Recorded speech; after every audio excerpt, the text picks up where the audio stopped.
জয় হিন্দ। দেখো আজকের ক্লাসে আমরা 22 তারিখ যে পরীক্ষাটা হয়েছে আরআরবি গ্রুপটির তার সায়েন্স আর কারেন্ট অ্যাফেয়ার্সের কিছু প্রশ্ন করব, ঠিক আছে? আমরা এখানে মেনলি ফার্স্ট শিফট আর সেকেন্ড শিফটের প্রশ্ন করব, আর কিছু কিছু কোশ্চেন থার্ড শিফটেরও আছে। কেমন? তো তোমরা যারা যারা পরীক্ষাটা দিয়ে নিছো তারা তারা তোমরা অ্যান্সারগুলো মিলিয়ে নাও। আর যারা যারা পরীক্ষাটা দিবে তাদেরকে বলবো কি তোমরা ভিডিওটা শুরু থেকে শেষ অবধি দেখো, ঠিক আছে? দেখবে আমি তোমাকে দেখাবো কতগুলো প্রশ্ন দেখবা পিছন থেকে রিপিট হয়েছে কারেন্ট অ্যাফেয়ার্সের। সায়েন্সের তো তোমরা নর্মালি সবাই পারবো, সায়েন্স নিয়ে তো কোনো চিন্তাই নাই, কিন্তু কারেন্ট অ্যাফেয়ার দেখবো তোমার কতটা রিপিট হয়েছে।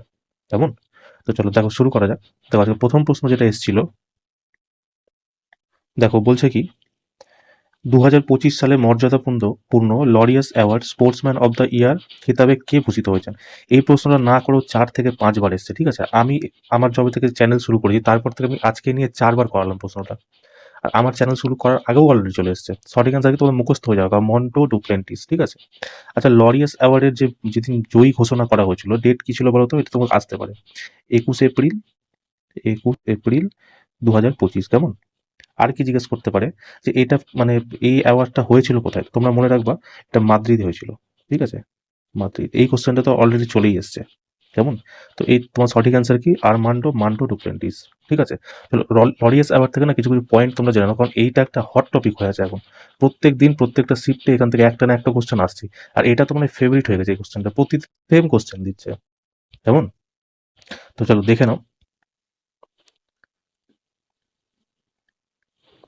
দেখো এখানে আমি তোমাদেরকে আগের দিনে 2 বার এই কোশ্চেনটা করেছিলাম। দেখো world sportsman of the year কে পেয়েছে? মন্ডো ডুপ্লেন্টিস, ঠিক আছে? এক সেকেন্ড। কে পেয়েছে? মন্ডো ডুপ্লেন্টিস, ঠিক আছে? এ যদি বলে এই কোথাকার বাসিন্দা, বাসিন্দাও জিজ্ঞাসা করছে, মনে রাখবো তোমরা সুইডেন, ঠিক আছে? সুইডেন। আচ্ছা, যদি মেয়েদের মধ্যে জিজ্ঞাসা করে তাহলে মনে রাখবো সাইমন পিথ। এর বাড়ি হচ্ছে কোথায়? ইউএসএ। কেমন? ইউএসএ মনে রাখবো। আচ্ছা, বর্ষসেরা বিশ্ব দলকে রিয়াল মাদ্রিদ। আর বছরের ব্রেক থ্রু মানে breakthrough of the year Real Madrid, আর এটা হচ্ছে ইয়ামাল। এই দুটাই মনে রাখবো, এই দুটারই স্পেনে বাড়ি, ঠিক আছে? স্পেন। আচ্ছা, বছরের প্রত্যাবর্তন মানে কামব্যাক অফ দ্য ইয়ার কে পেয়েছে? রেবেকা আত্মাতে, ঠিক আছে? এর বাড়ি হচ্ছে তোমার ব্রাজিল। ব্রাজিল। তারপরে এই যে প্রতিবন্ধী ক্রীড়াবিদ, ঠিক আছে, জিয়াং ইউয়ান, এটা তো দেখেই মনে হচ্ছে চীন, তাই না? চলো আর কিছুটা মনে করে নাও, এইটা পয়েন্ট কিন্তু মনে রাখবো। এই তার মধ্যে দেখো এই প্রশ্নটা অলরেডি তোমার চলে এসছে, মন্ডো ডুপ্লেন্টিস। জিয়াং ইয়াং অলরেডি চলে এসছে, এর আগেও চলে এসছে, ওই জন্য দেখো দাগ দেওয়া আছে, ঠিক আছে? চলো নেক্সট দেখো। দেখো এরপর এরপর বলছে এতটা আমাদের কতটা হয়েছিল, চীন অবধি হয়ে গেছিল। এত এরপর হচ্ছে কি বর্ষসেরা অ্যাকশন স্পোর্টসম্যান টম পিটকক, এর বাড়ি হচ্ছে তোমার কোথায়? ইউকে, ঠিক আছে? এগুলো মনে রাখবা কিন্তু, এই কোথাকার বাসিন্দা এখান থেকে প্রশ্ন এসছে, এর আগের দিনই তোমাকে দেখালাম মনে হয়। আচ্ছা, স্পোর্টস ফর গুডস অ্যাওয়ার্ড এটা পেয়েছে কিক ফর লাইফ, ঠিক আছে?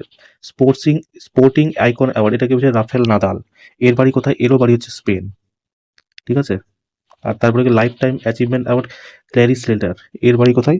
ইউএসএ, ঠিক আছে? এটাও দেখো তোমাদের, এটাও আমি টিক দিয়ে রেখেছি, তাহলে এটাও প্রশ্ন চলে এসছে। 3টা প্রশ্ন অলরেডি এখান থেকে চলে এসছে। তোমরা যদি 1 নম্বর পেতে চাও না কারেন্ট অ্যাফেয়ার্স, এই 4টা পুরোপুরি মুখস্থ করে যাবা। দেখো তোমাদের যেদিন পরীক্ষা থাকবে একটা না একটা শিফটে এটা প্রশ্ন আসবেই আসবে এখান থেকে, ঠিক আছে? চলো নেক্সট কোশ্চেন দেখো। দেখো কি বলছে, 2025 সালের জুন মাসে জম্মু কাশ্মীরের মুখ্যমন্ত্রী কে ছিলেন? এটা হচ্ছে ওমর আবদুল্লাহ ছিলেন হচ্ছে 2024 জুনের মুখ্যমন্ত্রী, মানে 2025 সালে জুন মাসে মুখ্যমন্ত্রী। কেমন? আচ্ছা, ওমর আবদুল্লাহ কবে হয়েছে? ইনি হয়েছেন হচ্ছে 16 অক্টোবর 2024। কেমন? 2024 মুখ্যমন্ত্রী পদ শপথ গ্রহণ করেছেন। আচ্ছা, ইনি যদি বলে কোন মানে দলের হয়ে প্রতিনিধিত্ব করেন, মনে রাখবা এনসি, ন্যাশনাল কনফারেন্স। কেমন? এই কয়েকটা জিনিস মনে রাখবা। চলো নেক্সট কোশ্চেন দেখো যেটা তোমাদের এসেছিল। দেখো বলছে কি কোন বিখ্যাত অর্থনীতিবিদকে 2025 সালে মরণোত্তর পদ্মভূষণ পুরস্কারে ভূষিত করা হয়েছে? দেখো এটা সঠিক অ্যান্সার হচ্ছে কি বিবেক দেবরায়, ঠিক আছে? ইনি কবে মারা গেছিলেন? ইনি মারা গেছিলেন হচ্ছে 1 নভেম্বর 2024, ঠিক আছে? 2024 সালে মারা গেছেন। কেন এনাকে পদ্মভূষণ দেওয়া হয়েছিল? শিক্ষা এবং সাহিত্যে অবদানের জন্য, শিক্ষা ও সাহিত্যে, ঠিক আছে? সাহিত্যে অবদানের জন্য ইনাকে পদ্মভূষণ দেওয়া হয়েছিল।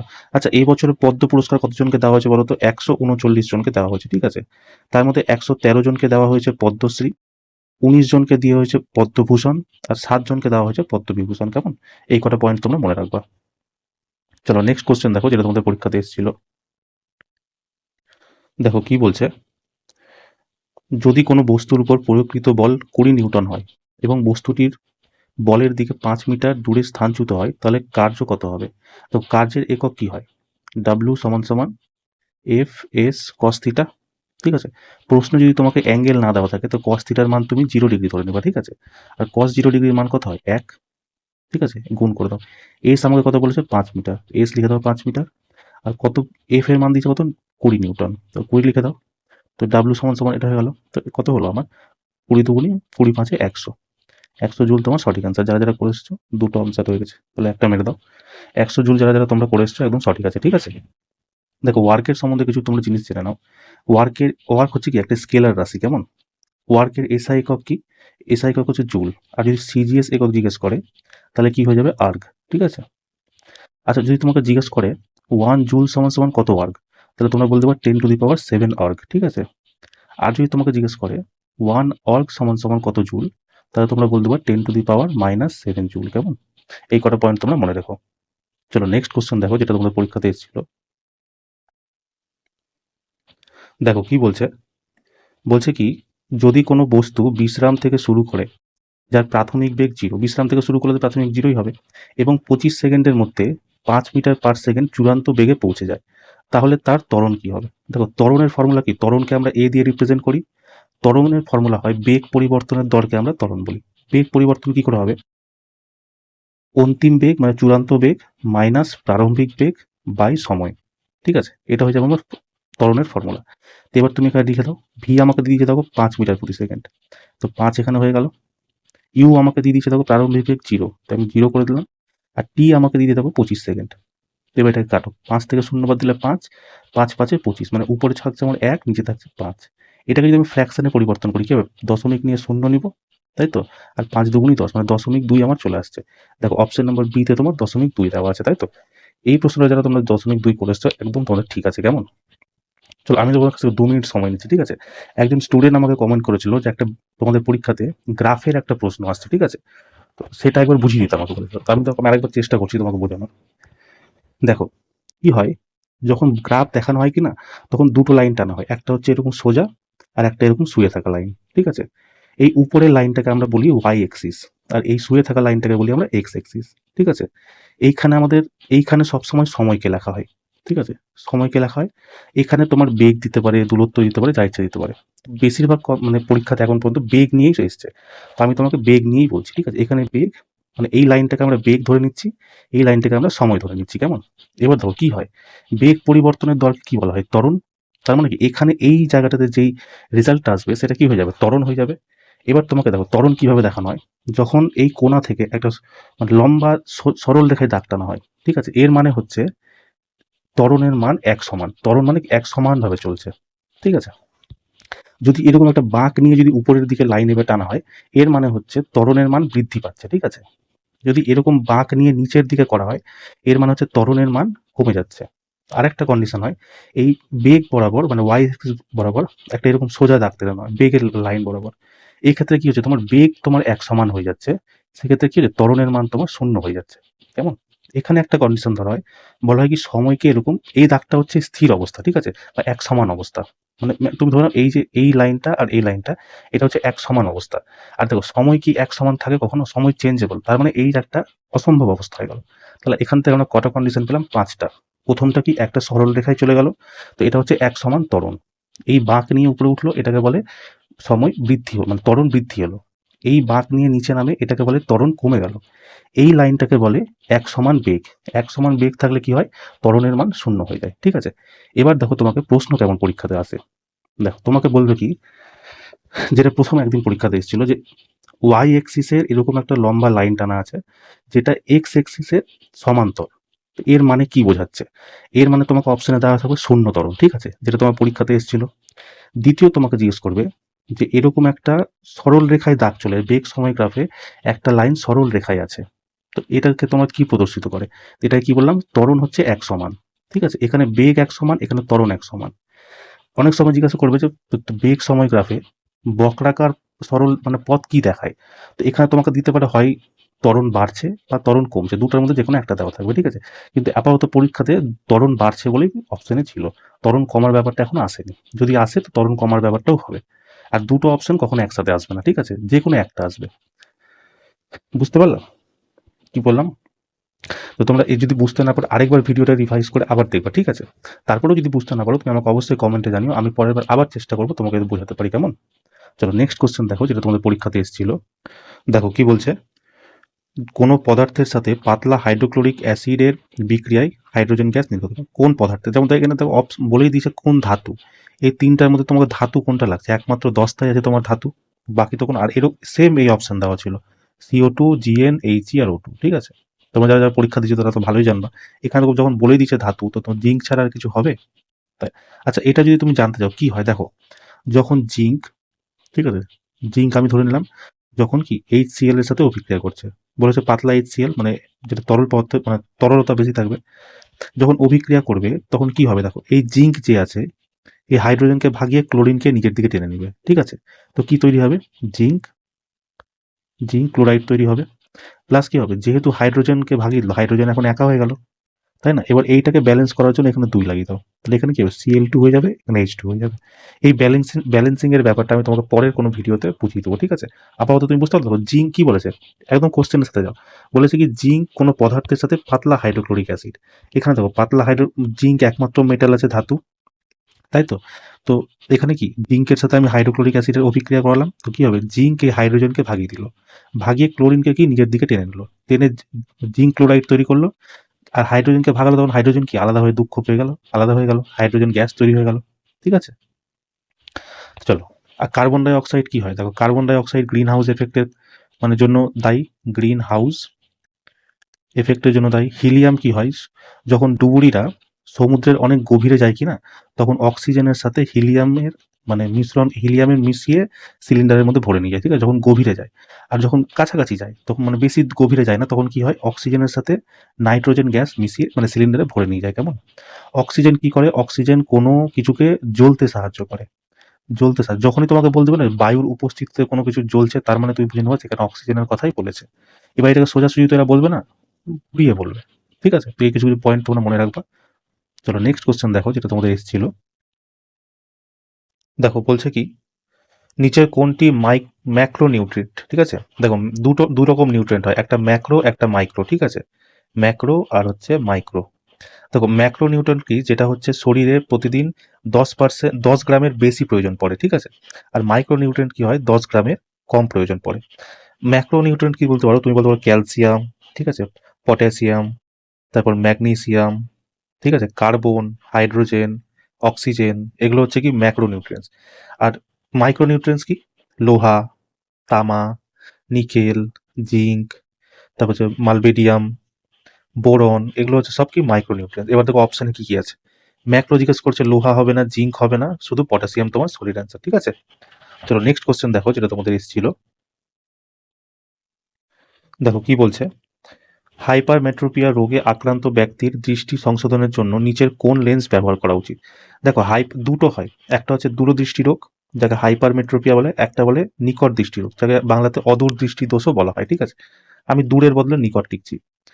একটা হয় দূরদৃষ্টি রোগ, একটা হচ্ছে নিকট দৃষ্টি রোগ। দূরদৃষ্টি রোগে কি হয়, দূরদৃষ্টি দোষ মানে দেখো, যে লোকটার দূরদৃষ্টি হবে তার দূরের দৃষ্টি তো ঠিক আছে, সে কাছের জিনিস দেখতে পায় না, ঠিক আছে? তার মানে হাইপার মেট্রোপিয়াতে কি হবে, হাইপার মেট্রোপিয়া রোগে আক্রান্ত ব্যক্তি কাছের জিনিস দেখতে পায় না। নিকট দৃষ্টি দোষও সেম, নিকট দৃষ্টি দোষে কি হয়, ব্যক্তি তার নিকট দৃষ্টি তো তার ঠিক আছে কিন্তু দূরের জিনিস সে দেখতে পায় না, ঠিক আছে? তার মানে নিকট দৃষ্টিতে কি হবে, ব্যক্তি দূরের জিনিস দেখতে পায় না। আচ্ছা দেখো এটাতে কোনটাতে উত্তল কোনটাতে অবতল লেন্স ব্যবহার করে, কি করে তুমি ঠিক করবে? দেখো দূরের কটা অক্ষর আছে, 1 2, এখানে হবে যে লেন্সটা ব্যবহার করা হবে তার 3টা অক্ষর, উত্তল, ঠিক আছে? আর দেখো নিকটে কটা অক্ষর আছে, 3টা অক্ষর, তো এখানে হবে অবতল, অবতল। কি করে আমি মনে রেখেছি, দূর আছে 2টা অক্ষর, সেটা তো লেন্স হবে 3টা, উত্তল, এখানে 3টা অক্ষর আছে তো সেটাতে লেন্স মানে ব্যবহার হবে 4টা, ঠিক আছে, অবতল। তো হাইপার মেট্রোপিয়ায় কি হবে, মানে দূর দৃষ্টিতে হবে অবতল লেন্স, ঠিক আছে? নিকট দৃষ্টিকে ইংরেজিতে মায়োপিয়া বলা হয়।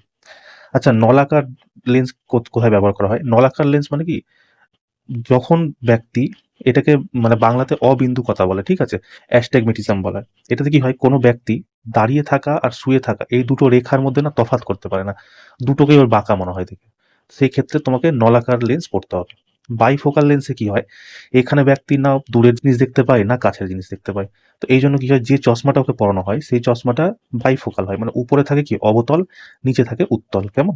এই কটা পয়েন্ট তোমরা মনে রাখবা। চলো নেক্সট কোশ্চেন দেখো, যেটা তোমাদের পরীক্ষাতে এসেছিল। দেখো কি বলছে, ভারতের টেকসই উন্নয়ন লক্ষ্য সূচক এবং প্রতিবেদন কে প্রকাশ করে? ভারতীয় রিজার্ভ ব্যাংক, নীতি আয়োগ, নাকি পরিবেশ বন ও জলবায়ু পরিবর্তন মন্ত্রণালয়, নাকি অর্থ মন্ত্রণালয়? এটা সঠিক অ্যান্সার হচ্ছে কি নীতি আয়োগ এটার প্রকাশ করে। ঠিক আছে, দেখো কি বলেছে, নীতি আয়োগ হলো ভারতের জাতিসংঘের টেকসই উন্নয়ন লক্ষ্য বাস্তবায়ন এবং পর্যবেক্ষণের জন্য নোভাল একটি সংস্থা। নীতি আয়োগ রাজ্যগুলিকে কি করে 0 থেকে 100-র মধ্যে স্কোর দেয়। ঠিক আছে, এবারে রাজ্যকে 4টা ভাগে ভাগ করে রেখেছে। যারা অ্যাসপিরেন্ট হয় তাদেরকে 0 থেকে 49-এর মধ্যে নাম্বার দেয়, পারফর্মারদের 50 থেকে 64, ফ্রন্ট রানারদের 65 থেকে 99, এবং যারা অ্যাচিভার হয় তাদের 100 নম্বরের মধ্যে তাদের স্কোর করা হয়। ঠিক আছে, তো সঠিক অ্যান্সার কি নীতি আয়োগ, যারা যারা তোমরা করে এসছো একদম সঠিক আছে। ঠিক আছে, চলো নেক্সট কোশ্চেন দেখো, যেটা তোমাদের পরীক্ষাতে এসেছিল। দেখো কি বলছে, সামাজিক নিরাপত্তা কোড 2020 যা গিগ কর্মীদের সুবিধা প্রদান করে ভারত জুড়ে কার্যকরভাবে কখন বাস্তবায়িত হয়েছে? দেখো এটা হয়েছে 21শে নভেম্বর 2025-এ। ঠিক আছে, এটা মানে প্ল্যান এসেছিল কবে, 2020-তে এসেছিল, আর 2025-এ এটা স্যাংশন হয়েছে।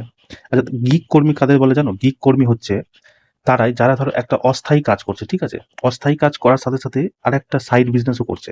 যেমন তুমি ধরো যারা খাবার ডেলিভারি করে, যারা ওলা উবের চালায়, ঠিক আছে, শেয়ার রাইডিং করে, তাদেরকে গিগ কর্মী বলা হয়। এতদিন কি হতো, এরা তো নিজেদের মতো করতো, কিন্তু এখন কি হয়েছে যে প্রথমবারের মতো আইনত স্বীকৃতি দেওয়া হয়েছে এবং তাদের জীবন, স্বাস্থ্য, মাতৃত্ব, বার্ধক্য সুরক্ষার মতো সুবিধা প্রদানের ব্যবস্থা করা হয়েছে। বাকি সবাই যারা পায় এরাও এখন থেকে সেটা পাবে। ঠিক আছে, তো সঠিক অ্যান্সার কি 21শে নভেম্বর 2025। কেমন? চলো নেক্সট কোশ্চেন দেখো, যেটা তোমাদের পরীক্ষাতে এসেছিল। দেখো বলেছে কি, মাইক্রো, ক্ষুদ্র ও মাঝারি উদ্যোগ মানে এমএসএমই মূলত কোন টেকসই উন্নয়ন লক্ষ্যে মানে লক্ষ্য অর্জনে অবদান রাখে? দেখো এটা হচ্ছে এসডিজি 8। ঠিক আছে, উপযুক্ত কাজ এবং অর্থনৈতিক প্রবৃদ্ধি। এটাতে কি হয়, এর লক্ষ্য কি ছিল, যে ধরো পূর্ণ ও উৎপাদনশীল কর্মসংস্থান তৈরি করতে হবে, সকলের জন্য কি উপযুক্ত কাজের প্রচার করতে হবে। ঠিক আছে, এই সবই এদের লক্ষ্য ছিল। এছাড়া কি ভারতে এসএসআইএম এর দ্বিতীয় খাত বৃহত্তম কর্মসংস্থানের উৎস, তাই এই লক্ষ্যের জন্য সরাসরি দায়ী।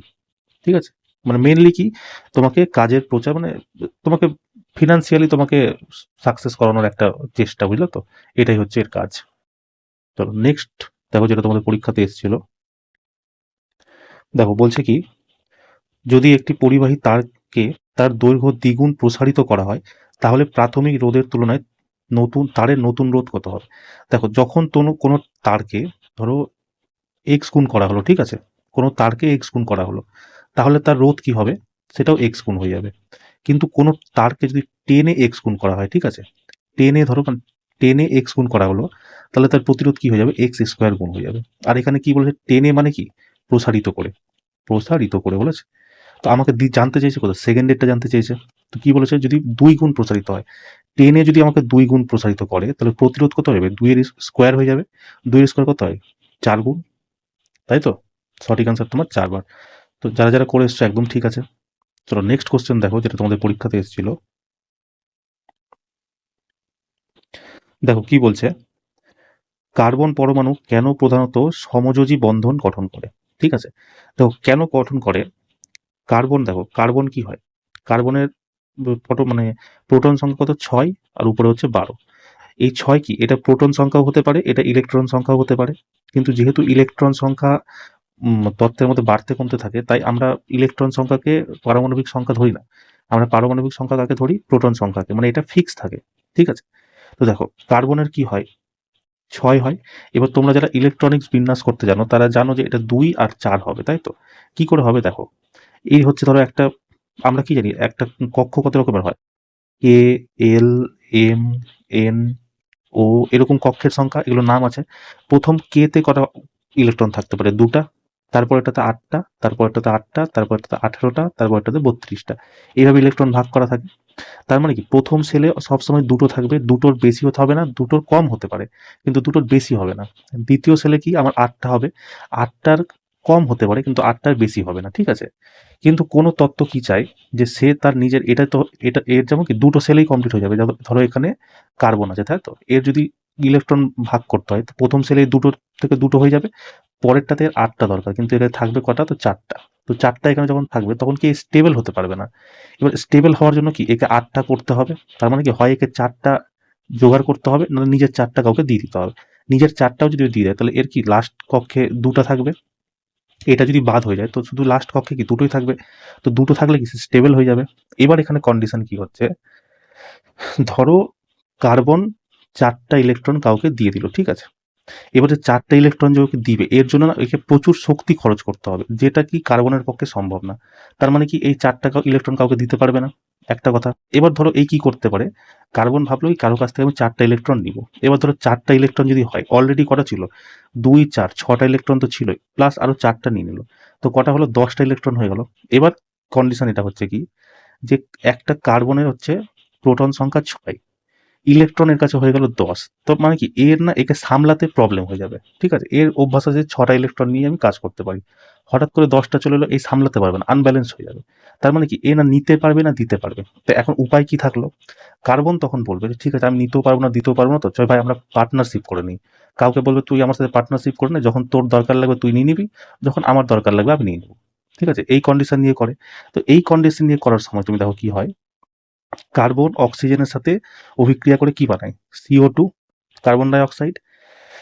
এবার দেখো কার্বনের আমি কি বললাম, 2 4, তাই তো, এর লাস্ট কক্ষে 4টা ইলেকট্রন। আর অক্সিজেনের কি হয়, অক্সিজেনের হচ্ছে কি 8 16, মানে এর লাস্টে এর প্রথম কক্ষে কত আসবে, 2টা তো আসবেই। তারপরে থাকার কথা কটা, 8টা, কিন্তু এর কাছে টোটাল 8টা আছে, মানে সেকেন্ডটাতে কি থাকবে, 6টা লাগবে। তার মানে কি এর হচ্ছে 2টোর প্রয়োজন, এর হচ্ছে 4টার প্রয়োজন। কি করবে দেখো, এরা হচ্ছে নিজের মধ্যে বন্ধন তৈরি করবে। এরা কি করবে, কার্বনকে রাখবে মাঝখানে, অক্সিজেন 2 সাইডে ভাগ হয়ে যাবে। তো কি হলো, একটা কার্বন 2টো অক্সিজেন, CO2 হয়ে গেল।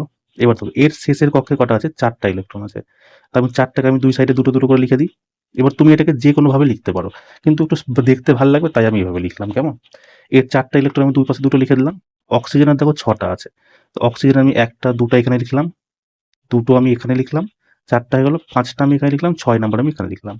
সেম এখানেও আমি নিলাম, এরপরে দুটো লিখলাম, নিচে দুটো ইলেকট্রন রাখলাম, এই সাইডে দুটো ইলেকট্রন রাখলাম, 6টা হয়ে গেল।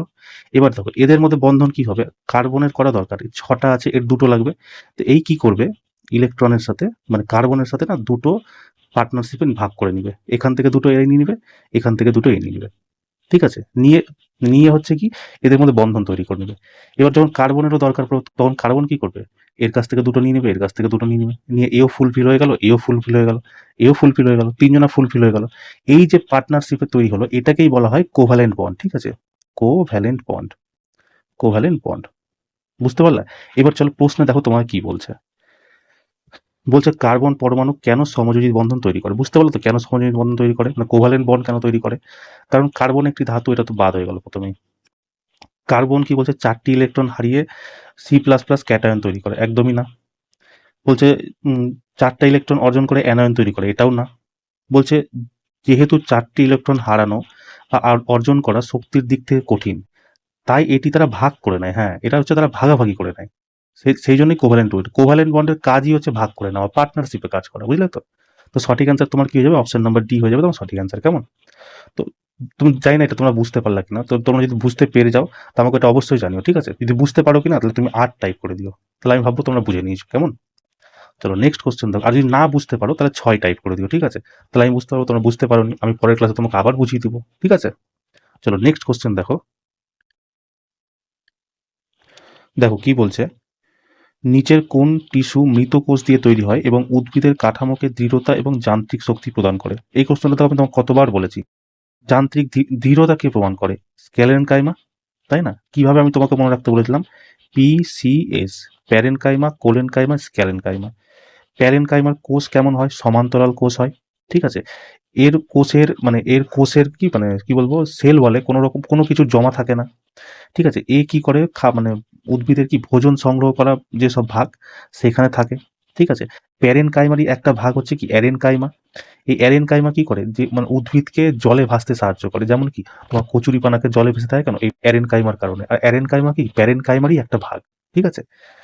কোলেনকাইমা কি বলেছিলাম, কোলেনকাইমার হচ্ছে যে কোষ হয় সেটা কি হয়, লম্বা লম্বা হয়, ঠিক আছে, লম্বা লম্বা হয়।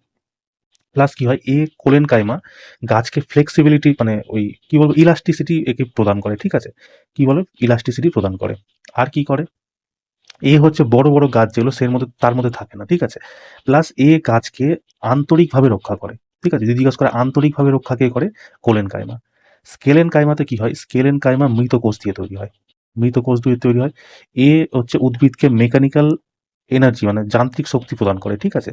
প্লাস এটার জন্যই গাছ কি হয় শক্ত, মানে সেল ওয়াল কি হয় শক্ত হয়, কেন হয়, কারণ এর সেল ওয়ালে মানে কোষের দেওয়ালে সেল ভিত্তি যেটাকে আমরা বলি সেখানে লিগনিনের জমা থাকে, মানে জমে থাকে, ঠিক আছে। আচ্ছা, কোলেন কাইমা যদি জিজ্ঞেস করে কি জমে থাকে, মনে রাখবো সেলুলোজ, সেলুলোজ, ঠিক আছে। সেলুলোজ জমে থাকে। স্কেলেন কাইমা তো কি লিগনিন জমে থাকে। এই লিগনিন জমে থাকার কারণে তুমি নারকেলের খোসা দেখবা শক্ত হয়, তারপর বেলের যে বাইরের আবরণ সেটা শক্ত হয়, কেন কি স্কেলেন কাইমার কারণে, ঠিক আছে। এই তিনটা দুটো বুঝতে পারলে। আচ্ছা, জাইলেম প্যারেনকাইমা কি হয় দেখো। জাইলেম থেকে কি হয়, জাইলেম দিয়ে জাইলেম আর হচ্ছে জলেও মানে জাইলেম কি করে, জলের কে নিচ থেকে উপরে প্রবাহিত করে। জাইলেমের চারটা ভাগ, একটা হচ্ছে ভেসেলস, একটা হচ্ছে ট্র্যাকিয়াস, একটা হচ্ছে জাইলেম ফাইবার, আর একটা হচ্ছে জাইলেম প্যারেনকাইমা। এটা হচ্ছে জাইলেম প্যারেনকাইমা। জাইলেম প্যারেনকাইমা বাদে বাকি সবটাই হচ্ছে মৃত কোষ, ঠিক আছে। একমাত্র জাইলেম প্যারেনকাইমাই হচ্ছে কি, এ হচ্ছে কি বলবো, জীবিত কোষ, কেমন। এই কটা পয়েন্ট তোমরা মনে রাখবা। চলো নেক্সট কোশ্চেন দেখো, যেটা তোমাদের পরীক্ষাতে এসেছিল। দেখো কি বলছে, চাঁদে পৃথিবীর আনুমানিক গড় মাধ্যাকর্ষণ কত। দেখো মাধ্যাকর্ষণের সূত্র আমি কি বললাম, এফ সমান সমান জি m1 m2 by R square, তাই তো। এবার দেখো জি এর মান আমরা কি জানি, জি হচ্ছে, সরি এই জি না, ছোট জি না, বড় জি, এটা হবে আর স্কোয়ার। বড় জি এর মান কত আমি জানি, 6.67 ইন্টু 10⁻⁻11। তারপর পৃথিবীর যদি আমি দ্রব্যমান নিই, মানে দুটো m1 m2 আছে না, একটা পৃথিবীর আমি ধরলাম, আর্থের আমি যদি নিই, আর্থের কত 6 × 10⁻24 কেজি, ঠিক আছে। যদি আমরা চাঁদের নিই, মানে মুনের যদি নিই, মুনের কত আছে 7.4 ইন্টু 10⁻22 কেজি, ঠিক আছে। এবার পৃথিবী থেকে চাঁদের দূরত্ব কত, মানে আর কত আমরা কি জানি, 3,84,000 কিলোমিটার, ছোট থেকেই পড়ে আসছি। তো এটাকে আমরা লিখতে পারি 3.84 ইন্টু 10⁻8, ঠিক আছে। এটা হচ্ছে, এবার এই মানগুলোকে তোমাকে এখানে বসিয়ে বসিয়ে সলভ করতে হবে। এবার পরীক্ষায় তোমরা এইভাবে সলভ করতে যাবো, তাহলে কি সম্ভব এই কোশ্চেনটা সলভ করা সম্ভব না, কিন্তু এই জন্য বিজ্ঞানীরা অলরেডি এই মানটা বের করে রেখেছে। এটা হচ্ছে 2.01 ইন্টু 10⁻20, ঠিক আছে। এই মানটা বের করে রেখেছে। সঠিক অ্যান্সার কি তোমার বি হচ্ছে তোমার সঠিক অ্যান্সার, কেমন। আর তুমি যদি নিজে থেকে করতে চাও, তো এই যতগুলো মান আছে এখানে রেখে দাও, পুট করে দিবা, দিয়ে কাটাকুটি করতে থাকবা, তোমার মান বেরিয়ে যাবে। এই জন্মে তো বেরাবে না, ঠিক আছে। তো মনে রাখবা 2.01 ইন্টু 10⁻20। তোমাদের এই কোশ্চেনটা কিন্তু পরবর্তী শিফটেও আসতে পারে, ঠিক আছে। তো তোমরা এটা মনে রাখো। যদি মনেও না রাখতে পারো, এই কিছু এই ডাটাগুলো মনে রাখো, এই ডাটাগুলো থেকে একটা হয়তো কিছু দিয়ে দিতে পারে। এই 3,84,000 কিলোমিটার থেকে তোমরা প্রত্যেকেই জানো, তাই না, ছোট থেকে পড়ে আসছো এটা। চলো নেক্সট কোশ্চেন দেখো, যেটা তোমাদের পরীক্ষাতে এসেছিল। দেখো কি বলছে, অ্যাসিটিক অ্যাসিডকে সম্পূর্ণরূপে জারণে প্রাথমিকভাবে কি পাওয়া যায়। জারণে মানে কি, অক্সিজেনকে যুক্ত করতে বলছে, আর বিজারণে কি হয়, হাইড্রোজেন যুক্ত হয়। তো অ্যাসিটিক অ্যাসিডে বলেছে দেখো CH3COOH, এর সাথে কি যুক্ত হচ্ছে, অক্সিজেন যখন যুক্ত হচ্ছে, বলছে কি তৈরি হচ্ছে। দেখো এখানে আমি দু তিনটা জিনিস না কমন জিনিস দেখতে পাচ্ছি, একটা হাইড্রোজেন আমি দেখতে পাচ্ছি, দুখানা অক্সিজেন দেখতে পাচ্ছি, এখানে দুখানা অক্সিজেন দেখতে পাচ্ছি। তো হাইড্রোজেনের যদি নিই, জলের কি তৈরি, H2O, এখান থেকে দেখো একটা এইচ আমি নিয়ে নিবো, আর এখান থেকে হয় একটা অক্সিজেন, দুটো অক্সিজেন নিয়ে নেবো, না এখান থেকে দুটো অক্সিজেন নিয়ে নেবো, মানে কি আমার জল তৈরি হচ্ছে। প্লাস কি তৈরি হচ্ছে দেখো, আবার এখানে আমি কেটে দিলাম হচ্ছে, হাইড্রোজেন আমি নিয়ে নিয়েছি, অক্সিজেন দুটো নিয়ে নিয়েছি, কার্বন আছে আর দুটো অক্সিজেন আছে, এখান থেকে আমরা নিতে পারি CO2 নিতে পারি, তাহলে এটাও নিয়ে নিলাম। তো কি তৈরি হলো, হাইড্রোজেন, মানে জল আর কার্বন ডাই অক্সাইড তৈরি হচ্ছে যখন আমি এর মধ্যে অক্সিজেন যুক্ত করছি। দেখো তো আছে অপশনে। তো যারা যারা তোমরা করে এসছো একদম সঠিক অ্যান্সার আছে, তাই না। চলো নেক্সট কোশ্চেন দেখো, যেটা তোমাদের পরীক্ষাতে এসেছিল। দেখো, দেখো কি বলছে, নিচের কোন বিবৃতিটি পারমাণবিক সংখ্যাকে সঠিকভাবে সংজ্ঞায়িত করে। পারমাণবিক সংখ্যা কাকে বলা হয়, প্রোটন সংখ্যাকে পারমাণবিক সংখ্যা বলা হয়। সঠিক অ্যান্সার কি তোমার বি হয়ে যাবে, নিউটনের সংখ্যা হবে না। মোট নিউট্রন ও প্রোটনের সংখ্যাকে কি বলা হয়, আণবিক ভর বলা হয়, আণবিক ভর বলা হয়। বাইরের খোলে উপস্থিত ইলেকট্রনকে কি বলা হয়, ভ্যালেন্স ইলেকট্রন বলা হয় বা সমযোজী ইলেকট্রন বলা হয়, ঠিক আছে। আচ্ছা, ভ্যালেন্স ইলেকট্রনের মান যদি বলে, ভ্যালেন্স ইলেকট্রনের সংখ্যা কত হতে পারে, মনে রাখবো 1 থেকে 8-এর মধ্যে ভ্যালেন্স ইলেকট্রনের সংখ্যা হয়, ঠিক আছে। আর এই ভ্যালেন্স ইলেকট্রনই আছে যে রাসায়নিক অভিক্রিয়ায় ভাগ নেয়, ঠিক আছে, রাসায়নিক অভিক্রিয়ায় ভাগ নেয়, ঠিক আছে। যদি মনে রাখবা, হিলিয়াম বাদে, হিলিয়াম বাদে বাকি সমস্ত অক্রিয় গ্যাসের বাইরের কক্ষে মানে ভ্যালেন্স ইলেকট্রনের সংখ্যা কত? 8। ঠিক আছে, একমাত্র হিলিয়াম বাদে বাকি সমস্ত অক্রিয় গ্যাসের ভ্যালেন্স ইলেকট্রনের সংখ্যা হচ্ছে আমার 8। ঠিক আছে, হিলিয়ামে যদি বলে কত থাকে, হিলিয়ামের হচ্ছে 2টো থাকে। কেমন? তো এই কটা পয়েন্ট তোমরা মনে রেখো। চলো নেক্সট কোশ্চেন দেখো, যেটা তোমাদের পরীক্ষাতে এসেছিল। দেখো কি বলছে, কোন প্রজনন হরমোন মূলত পুরুষদের মধ্যে থাকে? তোমরা যদি আমার লাস্ট 2-3টা ক্লাস করে থাকো না সায়েন্সের, এই কোশ্চেন তুমি অপশন থেকেই বের করে দিতে পারবে। দেখো কিভাবে। আমি তোমাকে লাস্ট ক্লাসে বলেছিলাম যে মহিলারা যে আনওয়ান্টেড পিল খায়, সেই পিলের মধ্যে 2টো হরমোন থাকে, যে হরমোনটা আমাদের মানে মেয়েদের ফার্টিলাইজ হতে দেয় না। একটা কি বলেছিলাম? ইস্ট্রোজেন আর প্রোজেস্টেরন। ইস্ট্রোজেন আর প্রোজেস্টেরন, এই 2টো হরমোন থাকে মেয়েদের মধ্যে। দেখো ইনসুলিনের ব্যাপারে কি বলেছিলাম, এটা অগ্নাশয় থেকে বের হয়। অগ্নাশয়ের কোথায়? অগ্নাশয়ের বিটা সেল থেকে বের হয়। আর এটা কি করে? আমাদের শরীরে গ্লুকোজের মাত্রাকে নিয়ন্ত্রণ করে। যখন গ্লুকোজ বেড়ে যায় তখন ইনসুলিন রিলিজ হয় আর গ্লুকোজের মাত্রাকে কমিয়ে দেয়। ঠিক আছে, যখন শরীরের ক্রিয়াকলাপ খারাপ হয়ে যায়, ইনসুলিন যখন রিলিজ হতে পারে না, তখন মানুষের সুগার হয়। এই 3টা তো তোমার এমনিই বাদ হয়ে গেল। তো বাকি থাকলো কি? টেস্টোস্টেরন। এটা যারা আমরা লাস্ট 2-3টা ক্লাস করে এসছো তারা অ্যান্সারটা করে আসতে পারবা, তাই না? চলো নেক্সট কোশ্চেন দেখো, যেটা তোমাদের পরীক্ষাতে এসেছিল। দেখো কি বলছে, নারী দেহের অভ্যন্তরে যে নিষেক ঘটে তাকে কি বলে? অভ্যন্তরীণ নিষিক্তকরণ বলে। বাহ্যিক নিঃসরণ কে করে? মাছ। মাছ কি বলেছিলাম, যে যে ফিমেল মাছ আছে সে নিজের এগ রিলিজ করে, সেখানে মেল মাছ এসে নিজের শুক্রাণুটা রিলিজ করে, স্পার্ম রিলিজ করে, দিয়ে সেখানে ফার্টিলাইজ হয়। ইন ভিট্রো ফার্টিলাইজেশন কি হয় জানো তো? এখানে কি হয়, মানে মেয়ের শরীর থেকে ডিম্বাণুকে বাইরে নেওয়া হয়, আর ছেলের শরীর থেকে শুক্রাণুকে বাইরে নেওয়া হয়, দিয়ে বাইরে এটাকে ফার্টিলাইজ করা হয়, দিয়ে ফার্টিলাইজ হওয়ার পর এটাকে পুনরায় মেয়ের শরীরে ইনজেক্ট করে দেওয়া হয়। ঠিক আছে, এটাকেই বলে ইন ভিট্রো ফার্টিলাইজেশন। কেমন? তো এই কথা পয়েন্ট তোমরা মনে রাখবা। যেমন মাছেরটা তো তোমরা জানো চলেই এসছে, যারা ক্লাস করেছো তারা অলরেডি জানো যে এই কোশ্চেনটা এসছে, তাই না? আজকে এটা চলে এলো, হয়তো হতে পারে পরবর্তী শিফটে তোমাকে এটাই দিয়ে দিতে পারে, তাই না? তো ইন ভিট্রো ফার্টিলাইজেশন কি মনে রাখবো তাহলে। নেক্সট কোশ্চেন দেখো, যেটা তোমাদের পরীক্ষাতে এসেছিল।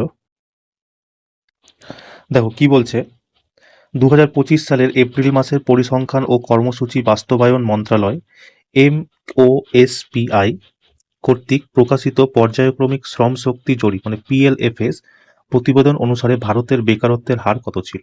এটা একটা প্রশ্ন এসেছিল, অপশনে তোমাদের 5.1 ছিল। ঠিক আছে, তো এটা তোমাদের সঠিক অ্যান্সার হবে। এটা একটা রিপিটেড প্রশ্ন। এই প্রশ্নটা আমি কালকেই তোমাকে করিয়েছি না, দাঁড়াও তোমাকে দেখাচ্ছি। দেখো এই প্রশ্নটা তোমাদের এসেছিল আগের দিন, তাই না? কি বলেছিল? পরিসংখ্যান কর্মসূচি বাস্তবায়ন মন্ত্রকের শ্রমশক্তি জরিপ অনুসারে 2025 সালের মে মাসে জিজ্ঞেস করেছিল, 5.6% অ্যান্সার ছিল। তবে আমি তোমাকে এক্সট্রা ফ্যাক্টে বলে দিয়েছিলাম যে 2025 সালের এপ্রিল মাসে ছিল 5.1, এক্সট্রা ফ্যাক্টে বলেছিলাম। দেখো কালকে আমি তোমাকে এটা বলেছিলাম লাস্ট ভিডিওতে, আজকেই দেখো এই প্রশ্নটা দিয়ে দিয়েছে, তাই না? তো তোমরা এটা তো মনে রাখবে, প্লাস এগুলোও মনে রাখবে যে গ্রামীণ এলাকায় কত, শহরাঞ্চলে কত, টোটাল কত। ঠিক আছে, এটা তো ভারতের টোটাল বেকারত্বের হার বলেছে 4.7। ঠিক আছে, আর জিজ্ঞেস করেছিল ওই দিন কি? মে মাসের। আমি তোমাকে বলে দিয়েছিলাম তো এপ্রিল মাসেরটাও পড়ে নিও, লিখেও দিয়েছিলাম। যারা যারা তোমরা ক্লাসটা করে গেছো, দেখে গেছো, তারা নিশ্চয়ই করে আসতে পেরেছো, এটা আমার বিশ্বাস, তাই না? তা আমি এটা বলতে চাইছেন, আমি যেটা বলছি সেটা চলে এসেছে। আমি বলছি দেখো কোশ্চেন তোমাদের রিপিট হচ্ছে, তাই না? এবার কি, আমি তোমাকে এটা আমি গ্যারেন্টি দিতেই পারবো না যে ভাই তুমি আমার ক্লাস দেখে যাবা, বা তোমরা যা আমাকে বলো কিনা যে স্যার আপনি একটা কারেন্ট অ্যাফেয়ার্সের পিডিএফ দিয়ে দেন বড় অনেকগুলো প্রশ্নের। দেখেন আমি আমি তোমাকে দিতে পারি, ঠিক আছে, আমি তোমাকে বইয়ের পিডিএফ দিয়ে দেবো টোটাল, কিন্তু তুমি পড়তে কি পারবা বলো? পারবা না তো। আর তুমি পড়বা কোথায় থেকে প্রশ্ন আসবে না আসবে কেউ জানে না, তাই না? কিন্তু দেখো ব্যাপারটা কি হচ্ছে যে রেলওয়ে যে প্যাটার্নটা ফলো করছে, আজকে যে প্রশ্ন জিজ্ঞাসা করছে না, পরপর 2-3 দিন সেম প্যাটার্ন, সেম ওই টপিক রিলেটেডই প্রশ্ন জিজ্ঞাসা করছে। মানে তোমার যদি পরীক্ষা, আমি ধরে নিচ্ছি ধরো 24 তারিখ পরীক্ষা আছে, তাই না? তার মানে কি তুমি 23 তারিখ, 22 তারিখ, 21 তারিখের যে প্রশ্নগুলো আছে সেগুলো দেখে যাও, প্লাস ওর যে ফ্যাক্টগুলো আমি বলে দিচ্ছি সেগুলোও তুমি দেখে যাও, তাই না? দেখে গেলে কি হবে, তোমার ওখান থেকে যদি তুমি 3-4 নাম্বারও পেয়ে যাও, সেটা তোমার জন্য প্রফিট না? আর তুমি যে আমাকে বলছো যে স্যার আমাকে দিয়ে দেন বিশাল বড় একটা ভিডিও বানিয়ে দেন, সেখানে ভিডিও বানিয়ে তুমি না তুমি দেখতে পারবা, প্লাস তুমি যদি দেখে নাও আমি তোমাকে গ্যারেন্টি দিতে পারবো না ওখান থেকে হয়তো একটা কোশ্চেন হতে পারে তুমি কমন পাবা না, আমি এটা বিশ্বাস করছি। কিন্তু হ্যাঁ, যেখান থেকে আমি এই যে রিলেটেড টপিক থেকে যেগুলো বলে দিচ্ছি, এখান থেকে আমি গ্যারেন্টি তুমি 2 থেকে 3টা প্রশ্ন এখান থেকে তুমি কমন পাবা। তো আজকে তুমি দেখো টোটাল 2টো প্রশ্ন কমন পেয়েছো, আমি তোমাকে দেখো আরো তোমাকে সামনে দেখাচ্ছি তুমি আরো কটা প্রশ্ন কমন পাবা। চলো নেক্সট কোশ্চেন দেখো, যেটা পরীক্ষাতে এসেছিল।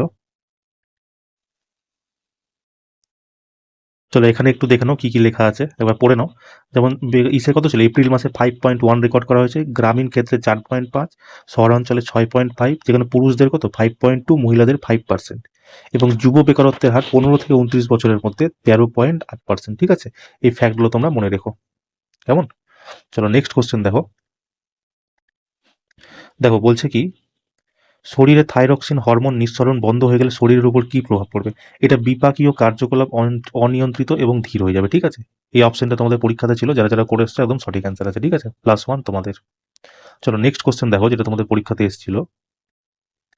দেখো বলছে কি, 2025 সালে জুন মাসে বিহারের মাধৌরা থেকে আফ্রিকান দেশ গিনিতে রপ্তানি করা প্রথম ভারতে তৈরি রেল ইঞ্জিন কে চালু করেছিলেন?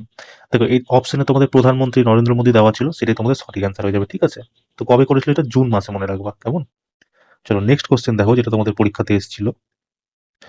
দেখো কি বলছে, খেলো ইন্ডিয়া যুব গেমস 2025 কোন রাজ্যে আয়োজিত হয়েছিল? চলো এটাও দেখা একটা রিপিটেড কোশ্চেন। কত নাম, তিনটা আজকে রিপিট কোশ্চেন পেলা।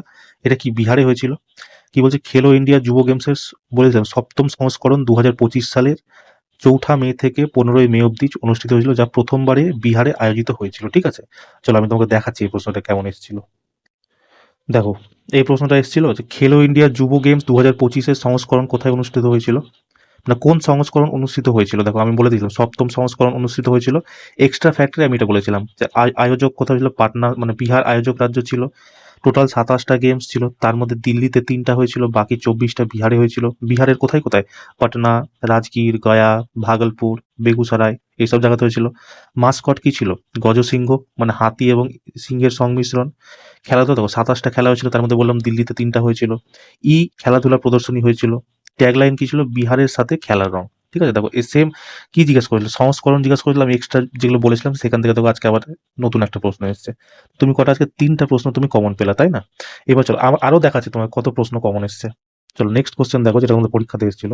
বাকি এটা তো এই জিনিসটা আমি তোমাদের পিডিএফেও দিয়ে দিয়েছি। ঠিক আছে, পিডিএফ থেকে তোমরা পড়ে নিও, আমি আর বলছি না কারণ বলেই তো দিলাম। চলো নেক্সট কোশ্চেন দেখো। দেখো এই প্রশ্নটা তোমাদের রিপিটেড প্রশ্ন, 4 নম্বর প্রশ্ন পেলা রিপিট কোশ্চেন। কি বলছে, খেলো ইন্ডিয়া শীতকালীন গেমসের দ্বিতীয় সংস্করণ কোথায় হয়েছিল? গুলমার্গের জম্মু কাশ্মীরে হয়েছিল। প্রথমটা কোথায় হয়েছিল? লে লাদাখে হয়েছিল, তাই না? চলো এই কোশ্চেনটা আমি তোমাকে দেখাচ্ছি। দেখো দেখো প্রশ্ন কি এসেছিল তোমাদের এই পরীক্ষাটাতে, যে খেলো ইন্ডিয়া শীতকালীন গেমস ভারতের কোথায় যৌথভাবে আয়োজন করা হয়েছিল? অপশন দিয়েছিল লে লাদাখ আর গুলমার্গ। আজকের প্রশ্ন কি দিয়েছে, দ্বিতীয় সংস্করণ কোথায় হয়েছে? বলেছিলাম না দ্বিতীয় সংস্করণ কোথায় হয়েছিল, জম্মু কাশ্মীরে হয়েছিল।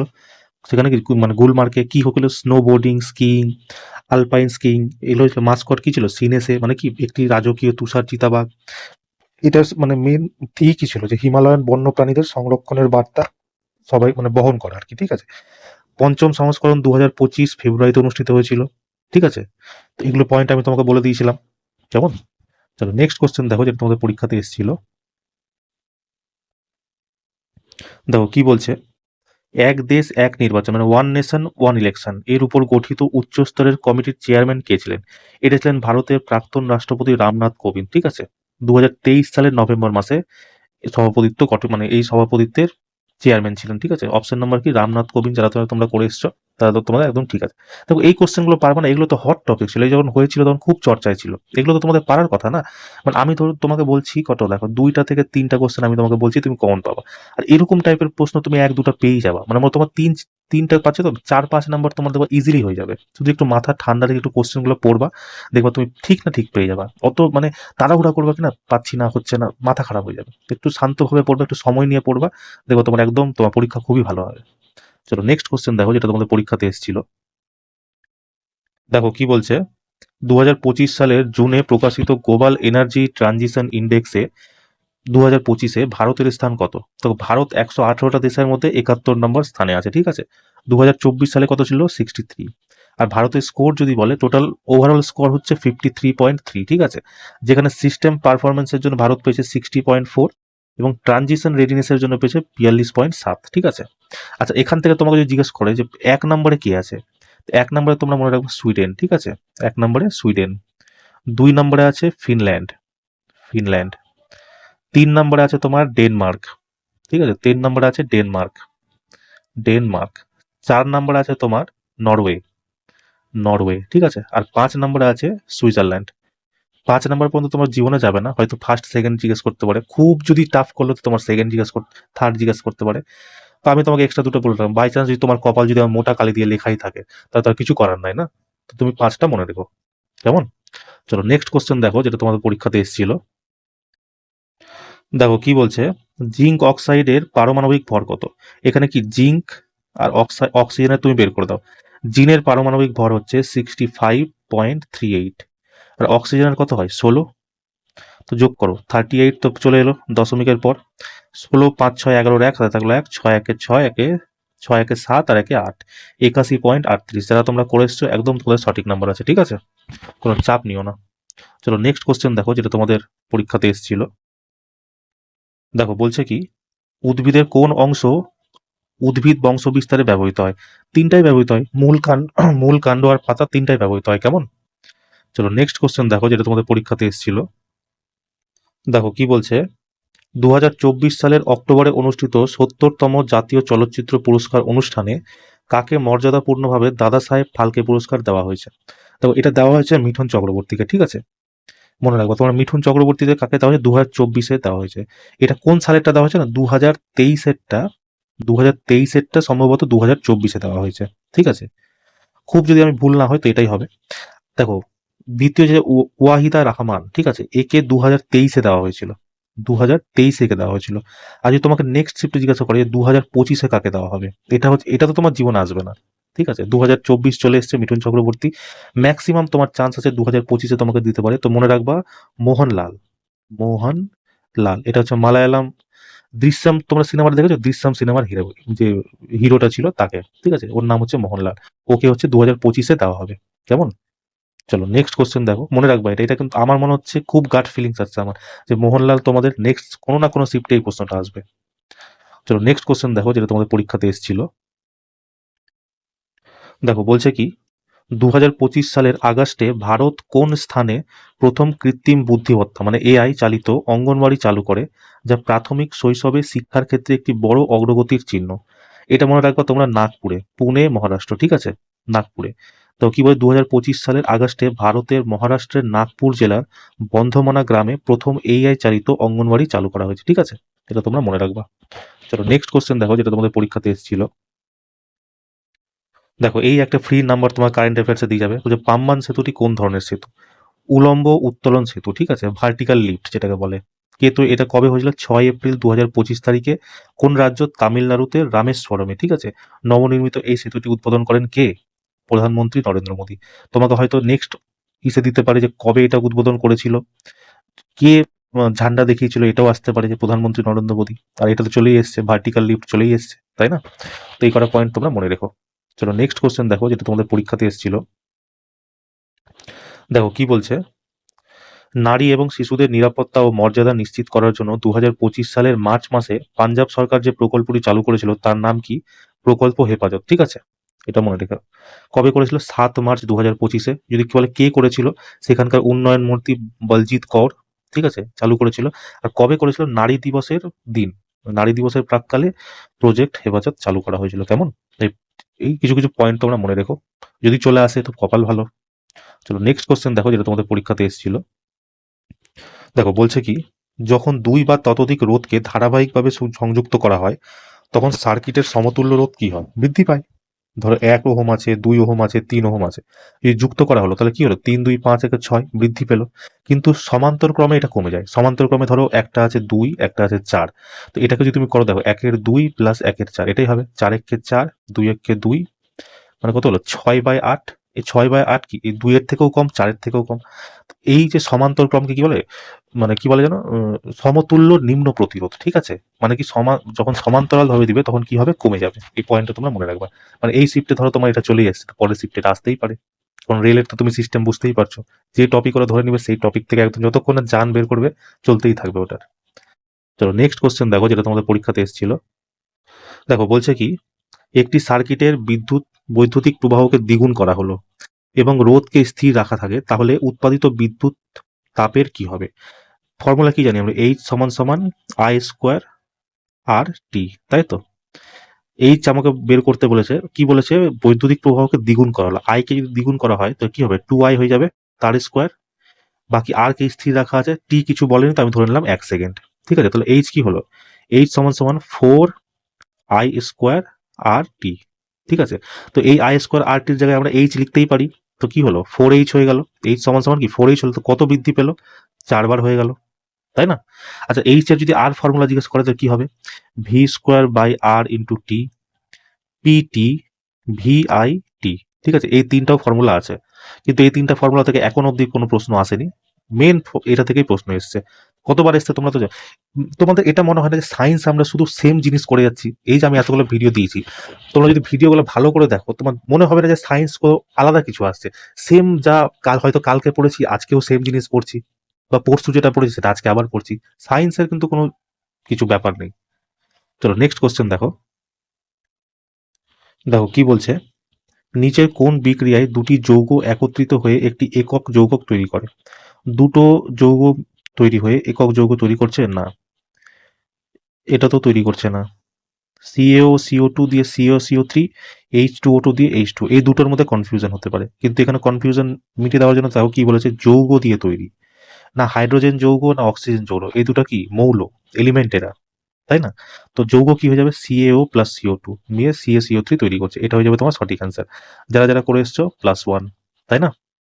চলো নেক্সট কোশ্চেন দেখো, যেটা তোমাদের পরীক্ষাতে এসেছিল। দেখো কি বলেছে, নিচের কোনটি স্যাচুরেটেড হাইড্রোকার্বন?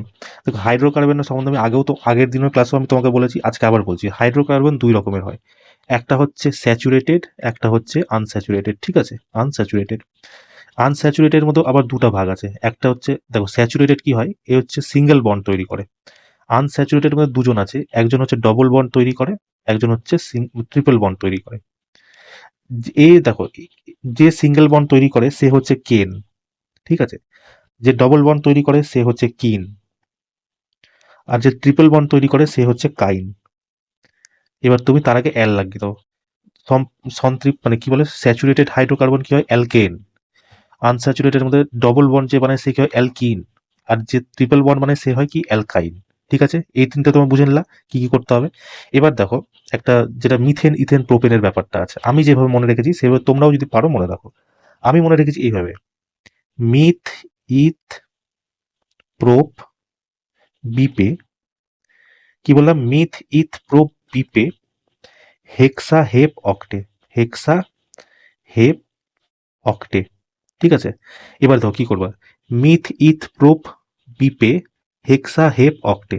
দেখো এখানে যদি স্যাচুরেটেড থাকে কি হয়, methane ethane propane butane pentane hexane heptane octane. ঠিক আছে, যদি এখানে ডবল বন্ড থাকে কি হবে, methene ethene propene butene pentene hexene pentyne octyne এসব। আর যদি ট্রিপল বন্ড থাকে কি হয়, methyne ethyne propyne butyne pentyne hexyne heptyne octyne. ঠিক আছে, এটাই হবে। তো তোমরা এভাবে মনে রাখবা, মিথ ইথ প্রোপ পিপে হেক্সা হেপ অক্টে। এবার আমাকে কি জিজ্ঞাসা করেছে, স্যাচুরেটেড, স্যাচুরেটেড মানে কি হবে, আমার এখানে কেন আসবে।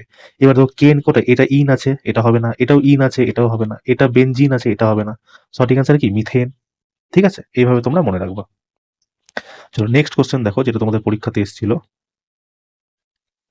দেখো কি বলছে, সাহিত্য একাডেমি কর্তৃক সম্প্রতি হিন্দিতে অনুবাদ করা বিখ্যাত লিথুয়ানিয়ান উপন্যাস দ্য লাস্ট ডে এর লেখককে? অপশনে তোমাদের ছিল জরোস্লাভাস মেলানিকাস, এটা হয়ে যাবে সঠিক অ্যান্সার। ঠিক আছে, এর হিন্দি অনুবাদ কি হবে, অন্তিম দিন। ঠিক আছে, আর এটা কে করেছিল, ডক্টর রেখা শেট্টি। বিশেষত্ব কি ছিল, এটি কোনো লিথুয়ানিয়ান কথা সাহিত্যের হিন্দিতে প্রথম অনুবাদ করেছেন কে, এই রেখা শেট্টি। ঠিক আছে, তো এই পয়েন্টগুলো তোমরা মনে রেখো, মানে এখান থেকে তোমার যদি আসতে পারে তো এটাই আসবে, যে এটাতে কি আছে, লিথুয়ানিয়ান এটা লিখেছে, যদি বলে অন্তিম দিন কে লিখেছে তখন তোমরা বলে দেবো রেখা শেট্টি। কেমন? চলো নেক্সট কোশ্চেন দেখো, যেটা তোমাদের পরীক্ষাতে এসেছিল। দেখো কি বলছে, ক্ষয়ের কারণে তামার পৃষ্ঠে যে স্তর তৈরি হয় সেটা কি রঙের? তামার পৃষ্ঠে তোমরা ছোটবেলা থেকে দেখেছো যে আমাদের ঠাকুর ঘরে যে ঘটিটা থাকে তামার, সেটা যখন একটু পুরনো হয়ে যায় কি হয়, সবুজ রঙের হয়ে যায় না? ওটাই তো জিজ্ঞেস করেছে এখানে, যে তামা ক্ষয় হলে কি কোন রঙের হয়, সবুজ রঙের হয়। এটা তো চোখের দেখা জিনিস, তোমরা সবাই পারবা। চলো নেক্সট কোশ্চেন দেখো, যেটা তোমাদের পরীক্ষাতে এসেছিল। দেখো একটা প্রশ্ন এসেছিল এরকম, যে একই কম্পাঙ্কের শব্দ এবং একাধিক কম্পাঙ্কের শব্দের মিশ্রণকে যথাক্রমে কি বলা হয়? দেখো যদি একক কম্পাঙ্ক থাকে তাকে কি বলে, সেই শব্দকে বিশুদ্ধ স্তর বা সাইন তরঙ্গ বলা হয়। আর একাধিক ফ্রিকোয়েন্সির মিশ্রণকে সাধারণত কি বলে, জটিল স্বর বা কেবল শব্দ বলা হয়। ঠিক আছে, এবার পরীক্ষাতে তোমাদের যেমন ছিল সেরকম তোমাদের অ্যান্সার করবা। ঠিক আছে, চলো নেক্সট কোশ্চেন দেখো, যেটা তোমাদের পরীক্ষাতে এসেছিল। দেখো কি বলছে, দেখো কি বলছে, স্বাগতিক দেশগুলি বাদ দিয়ে কোন দলটি প্রথম সরাসরি 2026-26 ফিফা বিশ্বকাপের জন্য যোগ্যতা অর্জন করেছে? দেখো এটা করেছে জাপান। ঠিক আছে, এটা 2025 সালে বাইরাইনকে হারিয়েছিল। ঠিক আছে, 2-0 ব্যবধানে বাইরাইনকে হারিয়েছিল, দিয়ে তারপর এই তারা 2026-এর জন্য সিলেক্টেড হয়। ঠিক আছে, এটার প্রথমবার। আচ্ছা, 2026-এর যদি বলে কে এবার হোস্টিং কে আছে, তো তোমরা মনে রাখবা কানাডা, মেক্সিকো আর ইউএসএ। ঠিক আছে, স্বয়ংক্রিয়ভাবে এই টুর্নামেন্টের জন্য যোগ্যতা অর্জন করেছে। আর বাকি তোমাকে বললাম 20 মার্চ 2025 তারিখে বাইরাইনের বিপক্ষে 2-0 ব্যবধানে জয়ের পর তারা এই স্থান নিশ্চিত করেছে। কেমন, এটা তোমরা মনে রাখবা।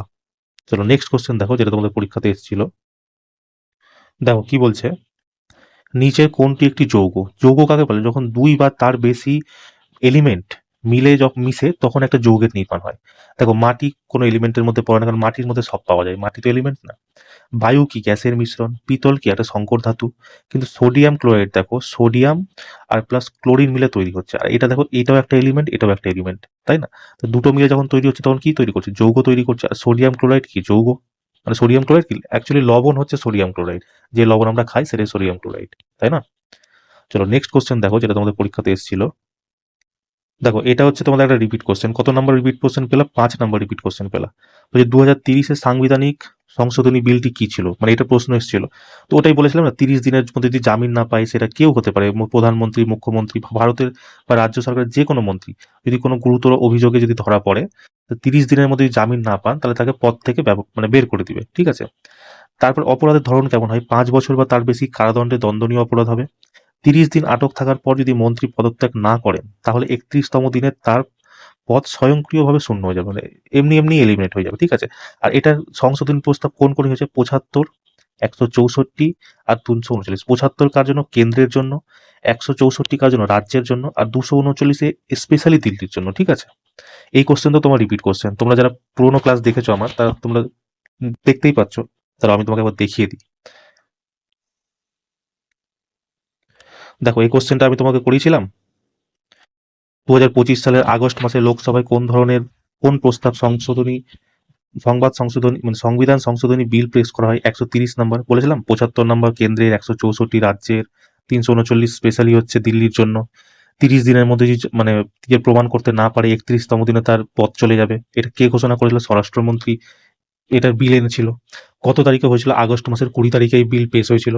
এগুলো সব তোমাকে বলেছিলাম। আজকে দেখো সেম কোশ্চেন এসে, মানে আমি তোমাকে বলতে এটাই চাইছি, তোমরা ভাই ভয় পেও না। ঠিক আছে, তোমরা কারেন্ট অ্যাফেয়ার্স নিয়ে যদি ভয় পেয়ে থাকো, দেখতেই পাচ্ছ কোশ্চেন কেমন রিপিট আসছে। একটু শুধু তোমরা যে আমি ক্লাসগুলো করেছি সেই ক্লাসগুলো একটু দেখে নিবা, স্পেশাল মানে যেগুলো ফ্যাক্টগুলো বলেছি সেই ফ্যাক্টগুলো পড়ে নিবা। আমি বলছি তুমি 2 থেকে 3 নাম্বার তুমি একদম শিওর কমন পাবা। আর প্লাস 1 থেকে 2 নাম্বার তো দেখতেই পাচ্ছ, এই পাম্বান ব্রিজ কে তৈরি করেছিল, তারপর ওই কালকে জিজ্ঞেস করেছিল না যে 12ই জানুয়ারি কি হয়, এরকম কোশ্চেন তুমি পেয়ে যাবা। কেমন, চলো নেক্সট কোশ্চেন দেখো, যেটা তোমাদের পরীক্ষাতে এসেছিল। দেখো কি বলছে, 2025-26 সালের কেন্দ্রীয় বাজেটে পরিবেশ, বন এবং জলবায়ু পরিবর্তন মন্ত্রকের জন্য ভারতীয় টাকায় মোট কত টাকা খরচা করা হয়েছে? এটা মোট 3,112.82 কোটি টাকা। এটা ভাই তোমাকে তো মনে রাখতেই হবে, এইসব টাকা পয়সা তো ওরা নিজেদের সূচিপত্র খুলে সেখান থেকে কোশ্চেন করছে মনে হচ্ছে। চলো নেক্সট কোশ্চেন দেখো। দেখো এই হচ্ছে আজকে আমাদের লাস্ট কোশ্চেন। বলছে কি 2025 সালের এপ্রিল মাসে ভারতের 23তম আইন কমিশনার চেয়ারম্যান কে হয়েছিল? এটা হয়েছিল বিচারপতি দীনেশ মাহেশ্বরী। ঠিক আছে, অপশন নাম্বার বি তে আছে, পরীক্ষাতে তোমাদের যত অপশনে ছিল সেটা তোমাদের সঠিক অ্যান্সার হয়ে যাবে। ঠিক আছে, তো চলো এই ছিল আজকের ক্লাস। এক সেকেন্ড। তো ক্লাসটা কেমন লাগলো তোমরা অবশ্যই আমাকে জানিও, আর বিশেষ করে যাদের তোমার নেক্সট শিফট যাদের পরীক্ষা আছে, এই ক্লাসগুলো তোমরা ভালো করে করো। ঠিক আছে, আমি তোমাকে পিডিএফ আমার টেলিগ্রাম চ্যানেলে দিয়ে দিব। ঠিক আছে, সেখান থেকে তুমি পিডিএফটা নিয়ে নেবা, ক্লাসটা এখান থেকে একবার ঝালাই করে নিবা, তোমার মাথায় তখন সেট হয়ে যাবে। তারপর তুমি পিডিএফটা একবার পড়বা। কেমন, পিডিএফটা একবার ঝালাই করে নিবা, দেখে শুধু চোখ বুলাবা, কারণ আমি তো তোমাকে ম্যাক্সিমাম ফ্যাক্টগুলো বলেই দিচ্ছি, অত তোমাকে আর ডিটেলসে তো পড়তে হবে না না। তুমি জাস্ট ওখান থেকে চোখ বুলিয়ে নিবা, যাতে তোমার কোশ্চেনে যাতে ওই কোশ্চেনটা যখন পরীক্ষাতে আসবে কিনা তোমার চোখে যাতে সেট হয়ে থাকে, মানে তুমি দেখে বুঝে নাও, আচ্ছা স্যার 130তম সংবিধান সংশোধনী বলেছে তার মানে এটা হবে, খেলো ইন্ডিয়া বলেছে তার মানে এটা হবে, এরকম তোমার যাতে সেট হয়ে যায়, বুঝলা কিনা, সেইভাবে তোমার পরীক্ষা দিবা। আর টেনশনের কোনো ব্যাপার নাই, সব তোমার তোমার যেরকম প্রিপারেশন আছে যথেষ্ট ভালো আছে, এটা নিয়ে কোনো সংশয় নেই। আর একটু তোমরা সব থেকে বেশি ম্যাথ, রিজনিং আর সায়েন্স, এই তিনটাই তোমাকে ভাই চাকরি দিবে, ঠিক আছে।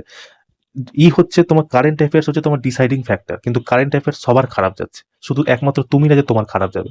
হ্যাঁ, সেখান থেকে তুমি যদি 5-6 নম্বর পেয়ে যাও তো তোমার সেটা প্রফিট, ঠিক আছে। বাকিদের থেকে তুমি অনেক আগিয়ে যাবে। 5-6 নম্বর মানে তুমি ধরো প্রায় কত বলবো, তুই 5-6 নম্বর মানে তুমি আইডিয়া করতে পারো 10-12 লাখ স্টুডেন্ট তো আগে চলেই যাবা তুমি নর্মালি, ঠিক আছে। তো আর একটা তোমাকে বলার ছিল, দেখো একটা না তোমাদের ঘটনা তো তোমরা শুনেইছো হয়তো, যে সুপ্রিম কোর্ট একটা রায় দিয়েছে যে আরাবল্লী পর্বতকে নাকি পুরোটা ভেঙে ফেলা হবে, ঠিক আছে। তো দেখো যদি পর্বতটাকে ভেঙে ফেলা হয়, নেক্সট জেনারেশনের বাঁচা মুশকিল হয়ে যাবে। আমাদের ওয়েস্ট বেঙ্গলে হয়তো এখন প্রভাব পড়বে না, কিন্তু আজ থেকে 30 বছর পর বিশাল প্রভাব পড়বে, কারণ পুরো দেশেই প্রভাব পড়বে। তো যার জন্য বিভিন্ন ওখানকার যে আরাবল্লী পর্বতে যে রাজস্থানের লোকেরা বেশ ভালোই প্রোটেস্ট করছে। কিন্তু এই সময় কি আমাদের পুরো দেশবাসীর উচিত রাজস্থানের সাথ দেওয়া, ঠিক আছে। তো তোমরা যে ইউটিউব ইউজ করো, যে ফেসবুক ইউজ করো, যে ইনস্টাগ্রাম ইউজ করো, যে যাই ইউজ করো, ওখানে না হ্যাশট্যাগ দিয়ে লিখবা সেভ আরাবল্লী পর্বত বা সেভ আরাবল্লী লিখবা, তাহলেই হবে, ঠিক আছে। এই জিনিসটা তোমরা করবা। আমার কমেন্ট সেকশনেও তোমরা লিখতে পারো, তাহলে সেটা হাইলাইট হবে। যত বেশি প্রচার হবে কিনা যে মানে হ্যাশট্যাগটা চলবে কিনা, তত হয়তো যে গভর্নমেন্ট আছে, যে এই রায়টা দিয়েছে তার উপর প্রেসার পড়বে, সে হয়তো এটাকে থামাতে চাইবে। কারণ এটা যদি আরাবল্লী ভাবো, 700 কিলোমিটার পাহাড় ওরা ভেঙে দিবে। কি বলেছে যে 100 মিটারের নিচে যেগুলো আছে সেগুলোকে আমরা পর্বত মানিই না। মানে যদি কোনো পর্বতের মান যদি 99 মিটার হয়, তো সেটাকে ওরা পর্বত মানবে না। মানে এটা কেমন যে জাজমেন্ট আমি ভাবতেই পারছি না, মানে অবাক লাগছে আমাকে দেখতে। তো যাই হোক, এখন সুপ্রিম কোর্টে ওখানে জাজ বসে আছে, অনেক ওরা আমাদের থেকে শিক্ষিত, হয়তো ভালো বুঝেছে। কিন্তু হয়তো হয় না, ভালো মানুষের মধ্য দিয়েও তো খারাপ কাজ মানে ভুল কাজ হয়ে যায়, তাই না। তা আমাদের উচিত সেইটাকে শুধরে দেওয়া। তোমরা ওটাই আর কি, ফেসবুক আছে যাদের, টুইটার আছে যাদের, টুইটারে করবা। মানে যত সোশ্যাল নেটওয়ার্ক সাইট আছে সেখানে লিখবা, হ্যাশট্যাগ দিয়ে লিখবা সেভ আরাবল্লী হিলস, কেমন। তো চলো নেক্সট হচ্ছে, মানে দেখা হচ্ছে নেক্সট ক্লাসে। জয় হিন্দ।